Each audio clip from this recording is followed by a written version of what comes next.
Dobry Dane, it's Maddie here, reporting live from Kiev, Ukraine. Ukraine has an area of 603,000 kilometers squared and a population of 45.5 million people, making it one of the largest countries in Europe.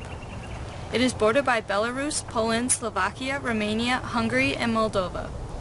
The capital city of Ukraine is Kiev. Ukraine is described as having rolling hills with pronounced river valleys. Rivers traveling through Ukraine include the Dnieper and the Danube, which are the second and fourth largest rivers in Europe. Ukraine also has access to the Black Sea, which connects to the Mediterranean Sea. The Carpathian Peaks also make their way through Ukraine. Ukraine has 4 distinct seasons, with snowy winters and hot summers. Next, we will take a look at some of the cultural aspects of Ukraine. There are many tourist attractions in Ukraine, such as Kiev Pershevsk Lavra, St. Sophia's Cathedral, St. Andrew's Church, and the Museum of the Great Patriarch War. The ideal time to visit Ukraine is mid-June to April. The ethnicity of Ukraine is very diverse, consisting of Jews, Poles, Bulgarians, and Armenians. However, the main language is Ukrainian. There are some social conventions in this culture that one should know when visiting. Shoes should be removed upon entering a home. It is best to avoid public displays of wealth. Men shouldn't shake a woman's hand unless offered to them, and women should cover their heads when entering a church or mosque. Ukraine is governed under the Constitution of 1996, and the president is popularly elected for 5 years and can be re-elected for a second term. The president names the cabinet and the prime minister, who heads the government. Legislature consists of 450 people in the Supreme Court.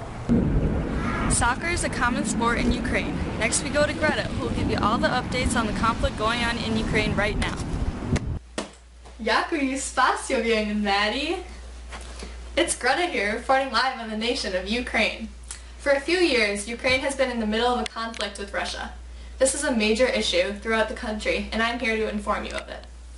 The conflict between Russia and Ukraine began when the Ukrainian government refused to sign off on an agreement with the European Union in 2013.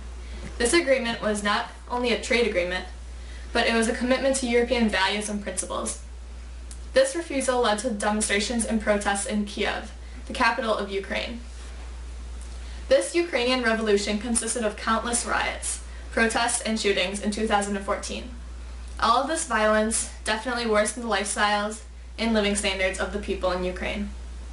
The Ukrainian Revolution led to their president, pro-Russian Viktor Yanukovych, being removed from power in February 21st, 2014. Military conflicts between pro-Russian rebels with Russian mercenaries against the armed forces of Ukraine began in April 2014. The fighting lasted from April to September 5th, when Ukraine and the separatists agreed to stop the violence and to free prisoners. Both sides took advantage of this temporary ceasefire in order to strengthen their forces. The rebels attempted to seize the Donetsk airport from the government forces. The ceasefire collapsed in January 2015. A new ceasefire agreement has been in place since February 2015. Hopefully this ceasefire will be followed so that Ukraine's economy is able to catch up.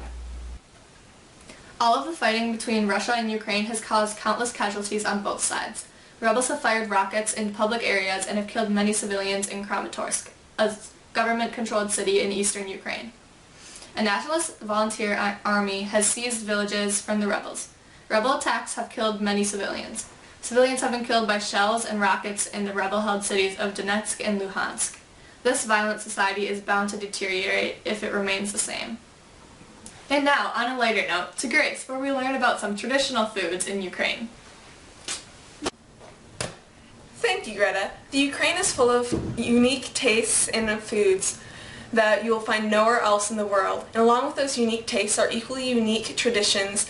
Today we are going into Babushka's kitchen to explore the Ukraine's top 5 traditional foods. At number 1 on our list is borscht. When talking about Ukrainian food, you absolutely have to start with borscht. There is a saying speculating that no Ukrainian girl will ever be able to get married if she doesn't know how to prepare this dish. Traditionally, borscht is a basic stir-fry of grated beetroot and tomatoes, added to a soup of vegetables such as onions, carrots, cabbage, or peppers. To finish it, you can dip in a spoonful of fresh sour cream. Borscht is served hot or cold, fresh or stale, for lunch or for breakfast, for a meal, or even for a healing medicine against the cold winters. And no two recipes of borscht are the same because every housewife has their own secret version. Taking our second spot on our list is varenki. Varenki is a traditional dumpling. This food is so common in the Ukraine and is said to be equal to what bread is in other countries. Varenki is a simple dough and flour mix with water and salt. Its stuffing can be anything from mashed potatoes with mushrooms or fried onions, pickled cabbage, mincemeat, or even cherries. Coming from the highlands of the Carpathian Mountains, number 3 on our list is bonosh. The Carpathian Mountains cuisine brings together the best tastes of each land it borders: Romania, Slovakia, Hungary, and Moldova. Together these flavors make the Carpathians famous bonosh. This traditional food of the Highlands shepherds is made with corn flour, cooked in sour cream, with a tasty addition of brunza, local salty sheep cheese, and it's mixed with wild white mushrooms and shavaki. Number 4 on our list is the most tradition-filled food on our Pascha. Pascha is the favorite of Ukrainian Easter breakfast tables and is loved by both children and adults. Baked in dozens, it is popular to give away during Easter family visits. According to tradition, you have to try 12 different paschas for Easter to get good luck for the next year. Pascha is made with eggs, flour, sugar, butter, and yeast. Great Ukrainian housewives instruct that during the baking of Pascha, no one should be allowed into the kitchen to avoid the noise which would distract the bread from molding into the most delicious pastry of the Ukrainians. And remember, Pascha is baked only once a year on Orthodox Easter.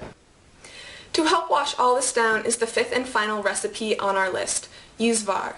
Yuzvar is typically served during Christmas dinner and is regularly cooked in local households. This drink is most popular made with dried apples, pears, and apricots, with prunes and honey to sweeten this already delicious drink. Hope you have enjoyed our list of Ukraine's top 5 traditional foods. Now to Emma to tell us about people's views and beliefs on the war in the Ukraine. That food looks great, Grace. People across the world have many opinions on the war in Ukraine. The opinions that matter most are the ones of those directly related in the conflict. Russians and Ukrainians have varied views about this touchy subject. In a poll done here in the Russian area of Ukraine, 44% of people with Russian ethnicity support separatist options, including an 18% to join Russia.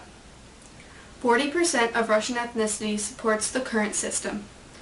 Even though they are called separatists, most of them do not want a complete secession from Ukraine.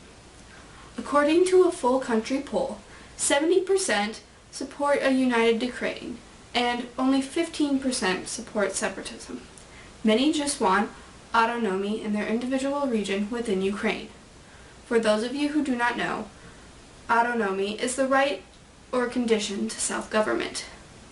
This basically means they would like more freedom in the way they govern themselves.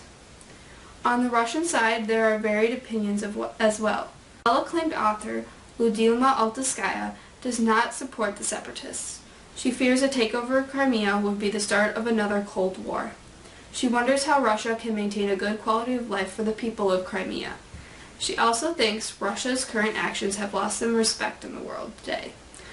A 20-year-old Russian student, Natalia, supports Russian actions in the Ukraine. She said, "I think that Crimea becoming a part of Russia is a good thing. I don't really know the history of it, but if Crimea used to be part of Russia, why not give it back?" The views on both sides of the conflict are incredibly varied. One thing for sure is that most of the people on both sides do not want a bloody war.